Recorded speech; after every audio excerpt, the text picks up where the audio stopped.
चलिए,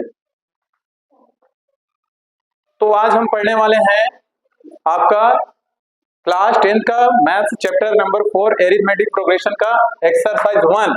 ठीक है ना। एक्सरसाइज 1 का क्वेश्चन नंबर 20। इसमें लिखा क्या है आपका, यदि किसी समांतर श्रेणी का पीवा पद क्यूवा पद p हो तो सिद्ध कीजिए कि p प्लस क्यूवा पद भी क्या है, शून्य है।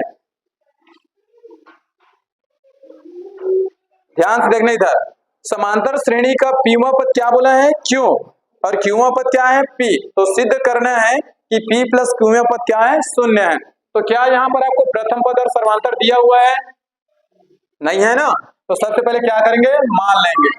तो माना, ध्यान से देखना भाई, श्रेणी का प्रथम पद, या ऐसे कर लो इसको, श्रेणी मत मानो, अभी श्रेणी किया जा सकता नहीं है। माना प्रथम पद क्या मानेंगे, a, तथा सर्वांतर क्या है, d। ध्यान से देखते जाना एक एक लाइन। अब प्रश्न में बोला है वैसे करते हैं। तो प्रश्न में बोला है किसी समांतर श्रेणी का पीवा पद, ठीक है ना, पीवा पद। तो पीवा पद को क्या मैं ऐसे लिखूंगा, AP होगा, और इधर कैसे होगा, a plus p minus 1d। और पीवा पद कितना दिया है, क्यों दिया है, पीवा पद कितने हैं, क्यों। इसको देना समीकरण नंबर 1।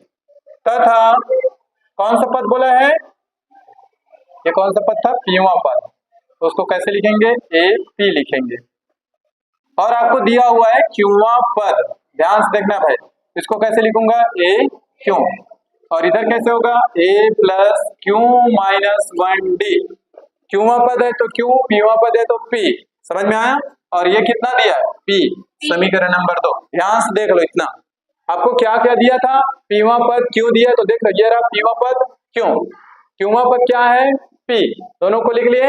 अब आपको यहाँ से a का मान निकालना है, d का मान, तब जाकर आपको फिर p प्लस क्यूवा पद का मान क्या होना चाहिए, शून्य होना चाहिए। ये आपको सिद्ध करना है। तो ध्यान से देखना कैसे बनेगा। हाँ, अब हमको निकालना है यहाँ से a का मान और d का मान। तो समीकरण 1 में समीकरण 2 को घटा दीजिए। तो समीकरण 1 माइनस 2 से, ठीक है, समीकरण 1 है, ये लेफ्ट हैंड साइड को लिखो। तो ये हो जाएगा a plus p minus 1d, ये हो गया। घटाएंगे उसका साइन, ये लिखा है आपका a plus q minus 1d, ये हो गया। इधर आओ, q माइनस p, ये चीज समझ में आया, हो गया ना। अब इसमें चलो इस माइनस को पहले अंदर ले जाओ, a plus p minus 1d, ये माइनस से होगा, ये भी क्या होगा, माइनस, और ये क्यों माइनस 1 ही रखते हैं, ये 1 मिनट, ठीक है ना, इसको भी रहने देते हैं, ठीक है ना। अभी अंदर होगा सिर्फ इस माइनस का इसके साथ प्लस किए हैं, ये माइनस है और ये माइनस प्लस का माइनस, अभी और अंदर होगा हो जाएगा। तो ये प्लस ये माइनस कैंसिल हो जाएगा। अब यहां से मैं निकालूंगा d को कॉमन, दोनों में दिख रहा है ना d, तो इधर क्या बचेगा, p माइनस 1। अब इधर से देखो ये d मैंने निकाल दिया बाहर, तो इधर है आपका p माइनस 1। अब ये क्या बचा, माइनस क्यों होगा, और माइनस माइनस प्लस 1 हो गया अंदर गुड़ा, ठीक है। अब इधर क्या बचा, q माइनस p।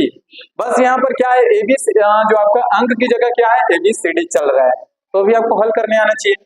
तो ये आपका माइनस का 1 प्लस का 1 कैंसिल हो गया।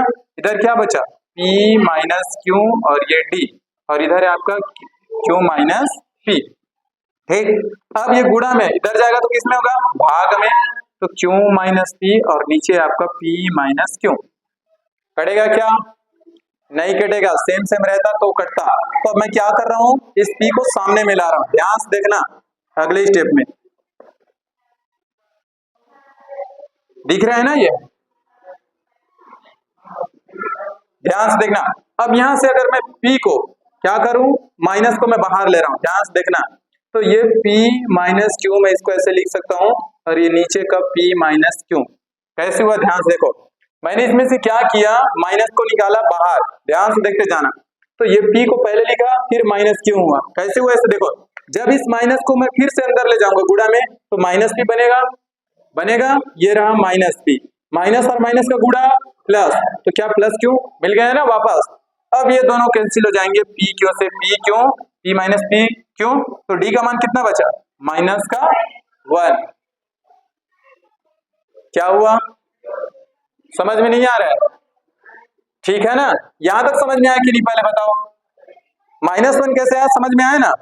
अब इस d के मान को आप चाहे तो समीकरण 1 में रखो या समीकरण 2 में, यहां से आपको a का मान निकल जाएगा। तो लिखेंगे d के मान को समीकरण समीकरण 1 में रखो या तो आप 2 में रखो, किसी में भी रखो निकल जाएगा। तो 1 में रख दीजिए, जहां d दिख रहा है वहां पर क्या रखना है, -1। इधर लिखो a प्लस p -1 और इस d की जगह -1 और बराबर भी क्या है, क्यों। समझ में आ रहा है? और ध्यान से देखिए, इस -1 का इसके साथ गुणा होगा, a प्लस माइनस और प्लस का गुणा क्या होगा, माइनस, p और 1 का गुणा p, माइनस और माइनस का गुणा प्लस, 1 और 1 का गुणा 1 और बराबर में क्या है, क्यों। ठीक है ना भाई, ध्यान से देखना। अभी आगे क्या करना है, हमको तो a का मान निकालना है ना। तो ये दोनों को उठा करके उधर ले जाओ, हमको a का मान चाहिए ना, दोनों को ले जाओ। तो ये रहा क्यों, ये माइनस इधर आएगा तो प्लस में होगा क्या, और ये प्लस में तो इधर आएगा तो माइनस में होगा क्या, ये निकल गया a का मान। अब आपको पूछा है, इसलिए प्रश्न में क्या पूछा है, p प्लस क्यूवें पद का मान क्या होना चाहिए, 0 होना चाहिए। ये सिद्ध करना है, कौन से पद का, p प्लस क्यू। ठीक है ना भाई, या तो आप इसको ऐसे भी लिख सकते हैं, इसको p को पहले लिख लो, प्लस में आएगा, और ये क्यू तो अपने जगह है, लिख सकते हैं ना ऐसा। अब p प्लस क्यू पद का मान, यानी कि ऐसे लिखूंगा a p धन क्यू, क्या ऐसी होगा ना। तो n की जगह ये रखेंगे, तो ये हो जाएगा a प्लस n की जगह क्या रखना है, p प्लस क्यू, और ये n का जगह है और -1 और ये d, यही बनेगा सूत्र में। अब ध्यान से देखना, मान रखो, इसको हल करने पर 0 आएगा तभी आपका सिद्ध होगा, वरना नहीं होगा। तो रखिए मान को a का मान क्या है, अच्छा a का मान दिया हुआ है, ध्यान से देखना, यह है ना भाई, p प्लस क्यू माइनस का वर्ग हो गया, प्लस इधर चलो p प्लस क्यू -1 है, d का मान कितना निकाले थे, d का मान -1, पहले इस माइनस का इसके साथ गुणा करो, तो ये रहा p प्लस क्यू -1, ये अपने जगह में, ठीक है। इस माइनस का अंदर गुणा करो, तो माइनस प्लस का गुणा माइनस, तो माइनस p, माइनस प्लस का गुणा माइनस, तो माइनस क्यू, माइनस और माइनस का गुणा प्लस, तो 1। यहां तक समझ में आ गया। अब देखो, ये प्लस ये माइनस कैंसिल हो गया, ये प्लस ये माइनस ये भी कैंसिल, ये माइनस ये प्लस पूरा कैंसिल, तो क्या बचा, 0। तो यही तो लाना था ना, सिद्ध हो गया। देख लो भाई, अब कहीं पर भी समझ में नहीं आया है तो फिर पूछ लीजिए पहले, बताओ क्या हो गया। यहां से समझाना है, डी के मान को समीकरण 1 में रखने पर। तो देखो, अच्छा ये डी का मान निकला वो समझ में आया ना। अब डी के मान को आप चाहो तो समीकरण 1 में रखो, समीकरण 2 में रखो, तो हमने समीकरण 1 में रख दिया, तो जहां डी दिख रहा है वहां पर क्या लिखे, -1, ठीक है ना भाई। अब इस माइनस का क्या करेंगे, इन दोनों के साथ गुणा, तो a का a, अब ध्यान से देखना, ये p के सामने कौन सा चिन्ह है, प्लस का, और ये माइनस, प्लस माइनस का गुणा माइनस, 1 का p के साथ गुणा p, माइनस और माइनस का गुणा प्लस, 1 और 1 का गुणा 1 बराबर में q। अब मुझे तो a का मान निकालना था यहाँ से, तो इसको पूरा उठा के कहाँ ले गया, इधर ला लिया, समझ में आया ना। तो ये देखो, -p से इधर आएगा तो प्लस में होगा, ये q अपने जगह है, और ये प्लस से क्या हो गया, माइनस। समझ में आया कैसे बना। अब आपको a का मान भी मिल गया, d का मान भी मिल गया। अब आपको पूछा प्रश्न में कि p प्लस क्यू पद का मान 0 होना चाहिए, सिद्ध करना है। तो p प्लस क्यू पद यानी n की जगह इस बार क्या रखेंगे, p प्लस क्यू, तो a प्लस n-1 d लिखते थे ना, तो इधर p प्लस क्यू पद बोले तो p प्लस क्यू रख देंगे। a का मान रखो, a का मान आपके सामने में है, p प्लस क्यू -1 प्लस ये पूरे जस का तस, और d का मान क्या रखना है, -1। इस -1 का पहले इस अंदर गुणा होगा, तो ये तीनों तो अपनी जगह जस का तस है, माइनस और प्लस का गुणा माइनस, p और 1 का गुणा p, प्लस और माइनस का गुणा माइनस, 1 और q का गुणा q, माइनस और माइनस का गुणा प्लस, 1 और 1 का गुणा 1। ये प्लस में था, ये माइनस, दोनों कैंसिल हुआ, ये प्लस में था, ये माइनस, वो भी कैंसिल हो गया, -1 + 1 ये भी कैंसिल, तो क्या बचा, 0। तो यही तो सिद्ध करना था ना कि p प्लस क्यू पद का मान क्या होना चाहिए, 0 होना चाहिए, निकल गया। समझ में आया। चलिए एग्जाम आपका प्रश्न नंबर 21, ध्यान से देखना, अब ये कैसे बनेगा। 21 नंबर प्रश्न में क्या लिखा है कि यदि a b c किसी समांतर श्रेणी के क्रमशः pवें qवें व rवें पद है तो सिद्ध कीजिए कि A Q minus R B R minus P plus C R P minus Q बराबर क्या लाना है 0। तो सबसे पहले इसमें मान लेना, अभ्यास देखना, 5 नंबर का सवाल है, बहुत ही महत्वपूर्ण है। माना प्रथम पद क्या मान लेना कैपिटल ए तथा सर्वांतर क्या मान लेना डी। इस बार बड़ा क्यों ले रहे हैं समझ में आ रहा है ना, क्योंकि इसको आपको पहले से इसकी value A B C small दे दी गई, इस कारण से। अब ध्यान से देखना पीवें पद, इसलिए पीवें पद, और पीवें पद को कैसे लिखेंगे ए पी लिखेंगे ना, और पीवें पद क्या दिया है ए, तो यहां पर लिखेंगे ए प्लस एन माइनस 1 डी, और पीवें पद कितना दिया है ए, और पीवा पद बोला है तो एन की जगह क्या लिखेंगे पी। क्या इतना समझ में आ रहा है? ध्यान से देख लीजिए, आपका सूत्र कैसा होता था ए प्लस एन माइनस 1 डी, इतना होता था। इस बार हमने प्रथम पद को क्या माना है कैपिटल ए, तो ए रखेंगे, सर्वांतर को कैपिटल डी माने तो डी, और पीवा पद है तो एन की जगह पी, और ये पूरा पद कितना दिया हुआ है ए, दिया है ना भाई। इसी प्रकार क्यूए पद, क्यूए पद को कैसे लिखूंगा ए क्यू, तो इधर क्या हो जाएगा ए प्लस क्यू माइनस 1 डी बराबर में क्या दिया डी, दिया है ना। इधर देखो ध्यान से, तथा आरवें पद, आरवें पद यानी कि ए आर कितना है ए, कितना हो जाएगा ए प्लस आर माइनस 1 डी बराबर में क्या सी, ए बी सी। अब आपको लिखना है तब लेफ्ट हैंड साइड यानी कि बायां पक्ष जो आपको प्रश्न में दिया है, अब यहाँ पर ए बी सी का आपको क्या रखना है मान को रखना है, तो पहले इसको लिख लो। ये लिखा है ए क्यू माइनस आर, ध्यान से देखते जाना, प्लस बी क्या लिखा है आर माइनस पी, तो उसके बाद है plus C P minus, zero को नहीं लिखना, उसको तो सिद्ध करना है। ये हमने लेफ्ट हैंड साइड को लिख दिया। ध्यान से देखते जाना, बहुत ही छोटा है और बहुत ही पेचीदा भी सवाल है, कैसे होगा। अब सबसे पहले हम क्या करेंगे, मान लो इसको समीकरण 1 2 और ये 3। अब देखो समीकरण 1 2 से ए बी सी का क्या करेंगे मान रखेंगे, तो लिखेंगे समीकरण 1 2 3 से, ठीक है ना भाई। समीकरण 1 2 3 से मान रखने पर, ठीक है ना, चलो रखो जहां पर ये दिख रहा है, ए की जगह क्या लिखेंगे ये पूरा पद, तो क्या है ए प्लस पी माइनस 1 डी हो गया ये, और ये आपका क्या है क्यू माइनस आर। ये क्यू माइनस आर क्या है, इसके साथ पूरे के साथ क्या है गुणा में है, क्या है गुणा में है, मतलब क्यू का गुणा पहले इस पूरे के साथ और माइनस आर का गुणा भी पूरे के साथ, समझ में आ रहा है ना। आगे चलो प्लस बी, बी का मान कितना है ये रहा ए प्लस क्यू माइनस 1 डी, और साथ में क्या है आपका आर माइनस पी, समझ में आ रहा है।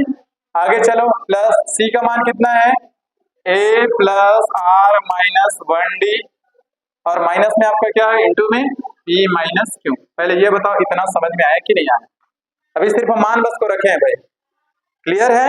ए की जगह ये दिख रहा है रख दिए और ये क्यू माइनस आर, बी की जगह ये दिख रहा है रख दिए और ये आपका आर माइनस पी, सी की जगह ये रखे और ये आपका पी माइनस क्यू। क्लियर है यहाँ तक। आगे देखो ध्यान से, अब ध्यान से देखना, ये जो क्यू माइनस आर है यानी कि क्यू का गुणा पहले पूरे के साथ और आर का गुणा भी पूरे के साथ, ठीक है, यानी कि इस क्यू आर का गुणा ए के साथ है। ध्यान से देखो कैसे होगा, कर रहा हूं मैं, ए हो गया ये वाला, इसका गुणा कर रहा हूं इसके साथ, तो क्यू माइनस आर, ये चीज समझ में आया, बीच में प्लस है प्लस, ये क्या है पी माइनस 1, इसके साथ भी तो इसका गुणा होगा तो क्यू माइनस आर हो गया, और ये डी। क्या पहला पद समझ में आया आपको, ये वाला क्यू माइनस आर का गुणा ए के साथ, ये देखो हो गया। उसी प्रकार क्यू माइनस आर का गुणा इसके साथ, तो देखो P minus 1 Q minus R ये डी, क्लियर है। इसी प्रकार आगे करो, ए के साथ इसका गुणा करो तो ए आर माइनस पी होगा क्या प्लस, ध्यान से देखते जाना बहुत ही महत्वपूर्ण है भाई, ये आपका क्यू माइनस 1 इसके साथ गुणा करेंगे आर माइनस पी का, और ये आपका डी। समझ में आ रहा है ना, एक एक लाइन ध्यान से बस देखते जाना, प्लस ए के साथ फिर इसका गुणा करो ए पी माइनस क्यू होगा, इधर फिर क्या होगा प्लस आर माइनस 1 और ये पी माइनस क्यू और ये आपका डी। अब पहले बताओ दूसरा वाला समझ में आया कि नहीं आया, पहले लाइन में तो सिर्फ मान को रखा हूं, अभी भी हल नहीं किया हूं, सिर्फ इसका गुणा इसके साथ, इसका गुणा इसका साथ, गुणा हुआ नहीं है, सिर्फ करने का तरीका बताया हूं। क्लियर है? ये कैसे हुआ समझ में आया ना? आगे देखो अब देखो यहाँ भी ये दिख रहे हैं, ए है डी है, ए है डी है, ए है डी है, तो ए वाले को हम एक साथ करेंगे, कॉमन निकालेंगे, और डी वाले को एक साथ कॉमन निकालेंगे। ध्यान से देखना, यहाँ से एक पद आपको इतना दिख रहा है, एक दूसरा पद, एक तीसरा पद, तीनों में दिख रहा है, तो ए को मैंने क्या किया, तीनों से निकाल दिया बाहर, यहाँ से भी, यहाँ से भी, यहाँ से भी। ए निकला तो इधर क्या बचा, Q माइनस आर, ये बचा। समझ में आ गया ना? अब देखो इस वाले पार्ट में भी ए निकला, यहां से मैंने ए को निकाला और बीच में क्या है, प्लस, ये प्लस, तो यहाँ क्या बचेगा, आर माइनस पी बचेगा। इधर आ जाओ, ये प्लस, यहां से ए को मैंने बाहर निकाल दिया, तीनों से निकला, इधर क्या बचा, पी माइनस क्यू। चलिए बताओ ये चीज समझ में आया कि नहीं आया? आ गया ना? ध्यान से देखते जाना। अब मैं यहाँ से डी निकालूंगा, यहाँ भी डी है, यहाँ भी डी है, यहाँ भी डी है, डी को बाहर कर दे, ध्यान से देखो तो फिर प्लस, अगर मैं यहाँ से डी को बाहर निकालूं, ये निकल गया डी, तो अंदर बचे, अब उसको लिखते हैं, अंदर ये बचा, तो P माइनस 1 और Q माइनस आर, ये बचा है, हो गया, बीच में प्लस का साइन है, प्लस लगाओ, इधर ये बचेगा, डी तो निकल गया, Q माइनस 1 और R माइनस P, ठीक। आगे क्या बचा है आपका, प्लस R माइनस 1 और P माइनस Q, डी तो बाहर आ गया, ये देखो, समझ में आया? अब ध्यान से देखो, ये प्लस ये माइनस कैंसिल, ये माइनस ये प्लस ये भी कैंसिल, ये माइनस ये प्लस कैंसिल, तो a इंटू क्या आ गया, 0। अब a का 0 के साथ गुणा करूंगा तो क्या होगा, 0 ही होगा, तो ये वाला पार्ट तो 0 हो गया। अब मुझे इसको 0 बनाना है, क्योंकि मुझे सिद्ध करके क्या लाना है, 0। तो देखो पहले इनका गुणा होगा, ध्यान से देखना, प्लस d, ये निकल गया बाहर, करो गुणा p का इन दोनों के साथ, पहले ध्यान से देखते जाना, p का गुणा q के साथ, p q बनेगा क्या, p का गुणा r के साथ, तो माइनस पी आर बनेगा क्या, हो गया। अब माइनस 1 का गुणा इसके साथ, तो माइनस 1 का गुणा अगर मैं q के साथ करूंगा तो क्या माइनस q बनेगा, माइनस और माइनस का गुणा प्लस होगा, 1 और r का गुणा क्या होगा, r। क्या ये चीज समझ में आया, आ रहा है समझ में? ध्यान से देखते जाइएगा, इसका काम हो गया। उसी प्रकार q का r के साथ गुणा, तो क्या क्यू आर बनेगा, q का माइनस p के साथ गुणा, तो क्या माइनस का पी क्यू बनेगा। अब माइनस 1 का गुणा करेंगे, तो माइनस का r के साथ गुणा माइनस r, माइनस और माइनस का गुणा प्लस, p और 1 का गुणा p। समझ में आ रहा है? ध्यान से देखते जाइए। उसी प्रकार इधर करेंगे तो बीच में प्लस है, प्लस r का p के साथ गुणा rp या pr, जैसे लिखो सब चलेगा। फिर r का माइनस q के साथ, तो क्या माइनस आर क्यू बनेगा, माइनस 1 का p के साथ गुणा माइनस p, माइनस और माइनस का गुणा प्लस 1 का q के साथ गुणा क्यों, ये हो गया गुणा। अब पहले बताओ ये गुणा किया वो समझ में आया कि नहीं आया? अब ये पूरा कैंसिल होने वाला है, तो ध्यान से देखना कैसे कैंसिल होगा। सबसे पहले ये पी क्यू प्लस में है, कहीं पी क्यू दिख रहा है क्या, ये माइनस में, प्लस माइनस कैंसिल हो गया। अच्छा पी आर देखो, माइनस का पी आर है, प्लस का ढूंढो, ये आर पी है, पी आर एक ही मतलब है, ठीक। माइनस का क्यू प्लस का क्यू कैंसिल हो गया, प्लस का आर माइनस का आर, प्लस का क्यू आर माइनस का आर क्यू, एक ही मतलब है, ठीक है ना भाई। फिर प्लस का पी, ये माइनस का पी, पूरा कैंसिल हो गया। तो डी की जगह भी क्या बचा, 0, तो ए का साथ 0 का अगर गुणा करूंगा तो 0, और डी और ये पूरा क्या हो गया 0, तो इसके साथ भी गुणा करूंगा तो क्या होगा 0, अतः क्या हो गया, सिद्ध हो गया। देख लो भाई, अब पहले मुझे बताओ समझ में इसकी नहीं आई, आ गया ना? एक बार और समझाऊं और बताना है एक बार, चलो ध्यान से देखना। इतना छोटा सा था जो आप लोगों से नहीं बढ़ रहा था। सबसे पहले आपको क्या करना है, इस बार प्रथम पद को कैपिटल ए मानना है और सर्वांतर को कैपिटल डी मानना है। क्यों माने हैं, क्योंकि आपको प्रश्न में स्पष्ट दे दिया था कि ए बी सी आपके पीवे क्यूवे आरवे पद का मान है, दिया था। और आपको मालूम है पीवे पद यानी कि a plus N minus 1d होता है, तो n की जगह क्या रखेंगे p, तो इस बार प्रथम पद की जगह क्या रखेंगे कैपिटल A और सर्वांतर की जगह कैपिटल D। तो इसका मान कितना दिया था a। अब क्यूए पद क्या दिया था b, तो क्यूए पद के लिए q और आरवे पद के लिए r, और ये इसका मान दिया था c। अब आपको प्रश्न में दिया उसका लेफ्ट हैंड साइड को उठाना है, क्योंकि आपको 0 लाना है सिद्ध करके, तो हमने ये लेफ्ट हैंड साइड उठाया, ठीक। और समीकरण 1 2 3 से ए बी सी का हमने क्या किया, मान रखा। तो ध्यान से देखो, ए की जगह ये ए है, इसकी जगह ये चीज दिख रहा है, तो हमने ये रखा, और साथ में ये क्यू माइनस आर था, क्यू माइनस आर देखते जाना। फिर बी की जगह क्या है, ये वैल्यू है, ये हमने रखा। बी के साथ आर क्या है, आर माइनस पी रख दिया। प्लस सी की वैल्यू क्या रखे, ये रखे, ये देखिए रख दिया। और सी के साथ आर क्या है, पी माइनस क्यू, ये पी माइनस क्यू। और ये जो है गुणा में है भाई, समझ में आ रहा है ना, ये क्या है, गुणा में है पूरा। तो ये इसके साथ ए के साथ भी गुणा में है, देखो कर दिए ये। और ये p माइनस वन के साथ भी गुणा में है, तो ये देखो कर दिए। वही प्रोसेस सबके साथ हुआ, आर माइनस पी ए के साथ गुणा में कर दिए, क्यू माइनस वन के साथ भी इसका गुणा कर दिए, ए के साथ पी माइनस क्यू का गुणा, ये देखो हो गया है। आर माइनस वन के साथ भी पी माइनस क्यू का गुणा हो गया है। अब सब में ए है और सब में डी है, तो हमने ए और डी को क्या कर दिया, कॉमन निकाल दिया। यहां से ए को कॉमन निकाला, क्यू माइनस आर बचा। अब ध्यान से देखना, यहाँ प्लस है ना, अगले वाले पद में ए यहां से दिख रहा है, ए निकल गया बाहर, तो क्या बचेगा, आर माइनस पी। फिर ये बीच वाला प्लस, यहां से ए निकल गया, क्या बचा, p माइनस क्यू, ये p माइनस क्यू, ए वाला काम खत्म। अब यहां से d को कॉमन निकालूंगा, तो ये रहा d वाला पद, एक यहाँ है और ये यहाँ है, d सबसे कॉमन निकाल दिया तीनों से। इधर क्या बचा, p minus one Q minus R लिख दिया। फिर प्लस इधर क्या बचा, q minus one R minus P, और इधर क्या बचा, r minus one p minus Q, d तो आपको बाहर निकल गया। अब इनका गुणा है ना भाई, गुणा का संबंध है इनके बीच में, तो गुणा करूंगा। अब ये सब क्या हो गया, कैंसिल, प्लस माइनस की वजह से, plus minus cancel, minus plus cancel, minus plus cancel, पूरा जीरो हो गया, तो ये वाला पार्ट जीरो। अब इधर देखो, p का गुणा q के साथ, p क्यों हुआ, p का गुणा r के साथ, तो माइनस प्लस का गुणा माइनस, p का r के साथ पी आर, समझ में आया। माइनस वन का गुणा q के साथ, तो क्या होगा, माइनस का q, माइनस और माइनस का गुणा प्लस, वन और r का गुणा r, ये आ गया समझ में।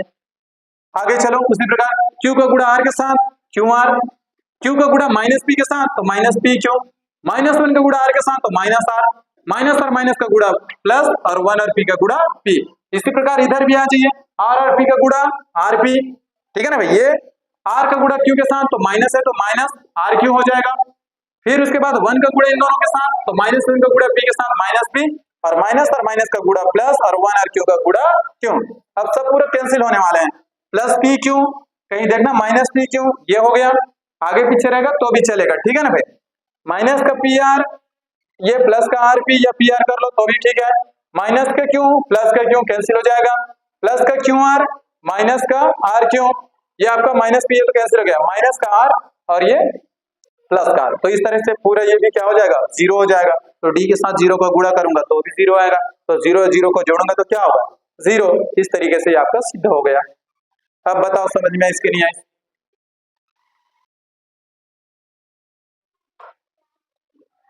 चलो अगला प्रश्न कौन सा है, 22 नंबर का ना। क्या लिखा है प्रश्न में, n के किस मान के लिए समांतर श्रेणियों 63, 65, 67 और 3, 10, 17 के nवें पद बराबर होंगे। तो देखो यहाँ पर दो समांतर श्रेणी है, तो लिख लेना पहली समांतर श्रेणी, पहली समांतर श्रेणी, ठीक है ना। पहली समांतर श्रेणी क्या दिया है आपको, ठीक है ना भाई, पहली समांतर श्रेणी आपको दिया हुआ है 63, 65, 67 और ऐसे डेश डेश डेश करते हुए दिया हुआ है। तो सबसे पहले इसमें क्या करेंगे, प्रथम पद निकाल लो। प्रथम पद क्या है, यहाँ से a का मान कितना है 63, अगर यहाँ से हम सर्वांतर निकालेंगे तो कितना निकल के आएगा, द्वितीय पद से प्रथम पद को घटा दो तो सर्वांतर कितना हो जाएगा 2। यहां तक समझ में आया ना, पहले देख लो, इतना आपसे बनना चाहिए था।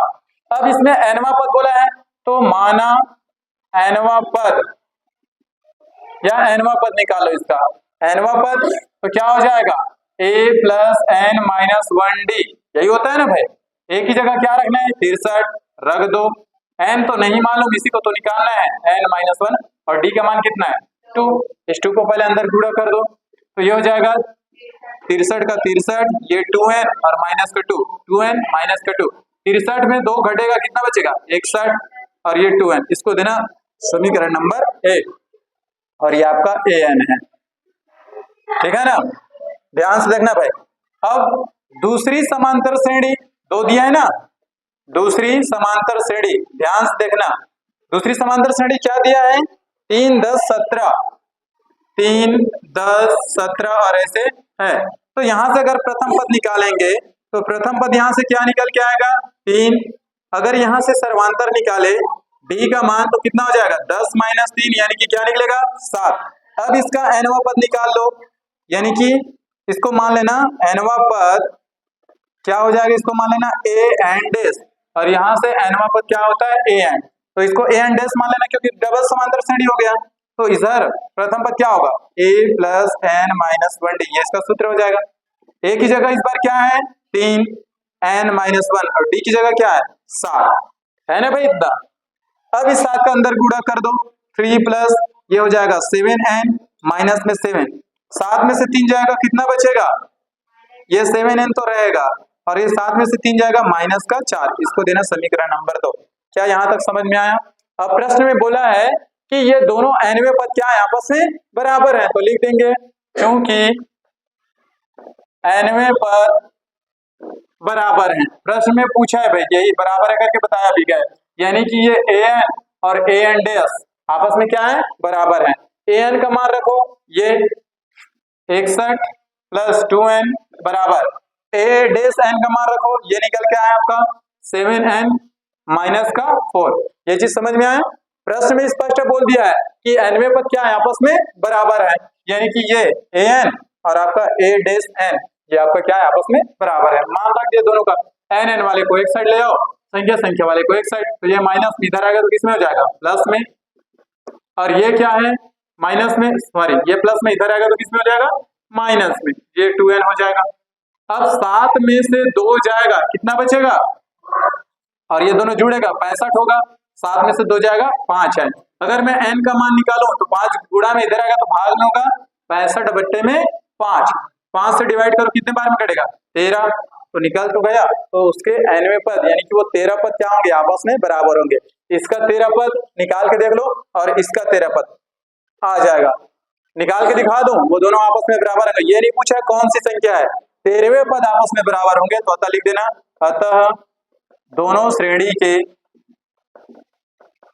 श्रेणी के 13वें पद बराबर होंगे, 13वें पद क्या होंगे बराबर होंगे। अब कैसे होगा ये भी दिखा देता हूं, करना नहीं है आपको, सिर्फ ये पूछा। देखो 67 के बाद क्या आएगा, 67 के बाद क्या आएगा 69, उसके बाद, तो ऐसे करते करते 13 तक जाना कम से कम, क्योंकि 13 पद बोला है। ये तो अभी आपके सामने 3 ही पद दिख रहे हैं, और इसका 3, 10, 17 इसको भी ले जाना, तो इसके 13वें पद आपस में क्या होंगे बराबर होंगे। मैं अभी आपको करके दिखा देता हूं, ये समझ में आ गया ना, ठीक है ना भाई।